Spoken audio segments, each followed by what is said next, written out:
friends, family, everybody of the Rio Grande Valley. I think it's time that I shed a couple of secrets to light. None of them represent us.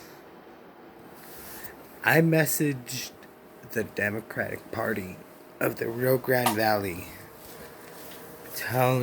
urging them to find an alternative to Biden, because it looks like this motherfucker is losing his memory every 3 seconds.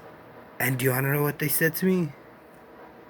They said, even with dementia, he will still make the right choices. Is that really the fucking excuse that they want us to swallow and vote for him?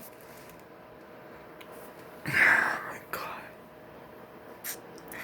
I've never been a Trump supporter.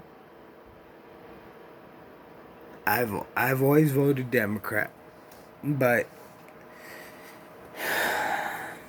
I mean, compared to Biden, Trump actually has a coherent message. And it may be a lie, but it's coherent, and it's something that people can rally behind. Oh my god. It's just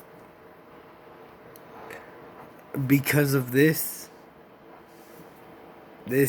might actually be the first election I set out. And I'm more than sure that I'm not alone. So these 2020 election results, in my opinion, should be considered illegitimate. But that's just me. I mean, you have Bernie Sanders skyrocketing until they hit Nevada, and Amy Klobuchar and Pete Buttigieg and Cory Booker and everybody else dropped out of the race, all to coalesce behind Joe Biden, because they knew that that Bernie was gonna win. So what did they do? They pulled off the old Power Rangers metamorphosis and just into one big endorsement machine that got the mainstream media to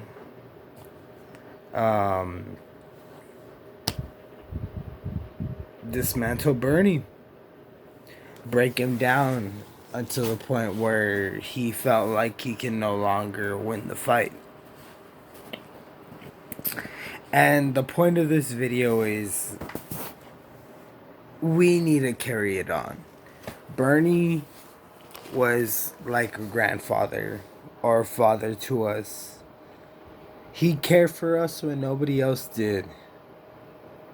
There were rallies where men were crying, saying that they were going to kill themselves, and Bernie literally stopped the entire rally just to comfort that one guy. Would Trump ever do that? No. Would any of our political leaders do that? No. I'm telling y'all, we lost a once in a lifetime opportunity.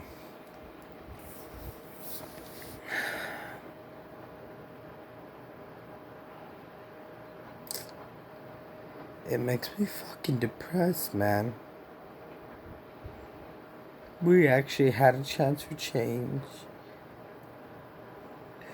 I'm barely 25 years old. I was born in 95. We've been at war since 2003. Since I was 8 years old. We've been at war for no fucking good reason. And this man wanted to come in and stop all that.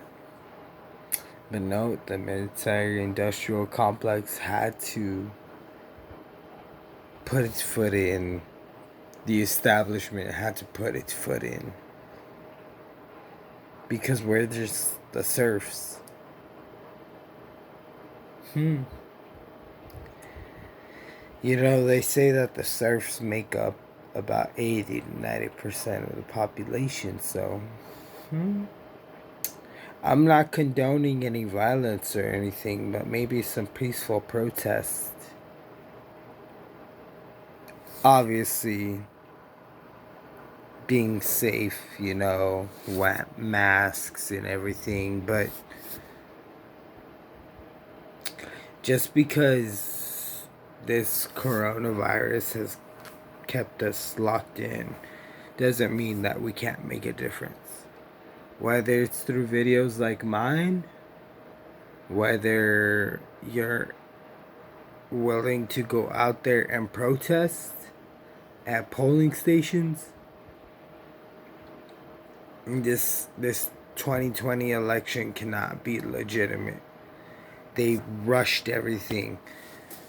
The governor of Wisconsin had actually canceled, or not canceled, but he postponed the election so that people can do mail-in ballots. But the Republican legislator, he filed an appeal to the state Supreme Court, which is chaired mostly by Republicans. And they all decided that no, this isn't a big threat. Let the people vote. And you wanna know what happened after that?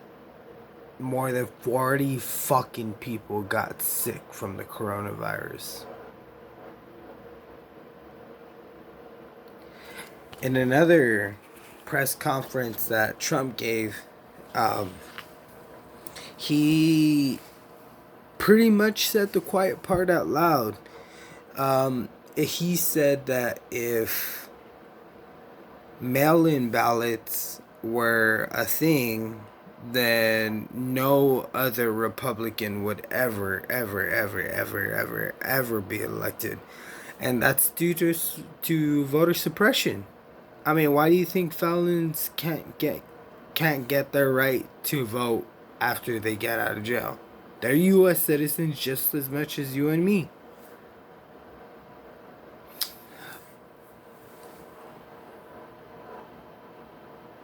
If somebody can please just answer all of these questions for me in like a succinct, no, not succinct, in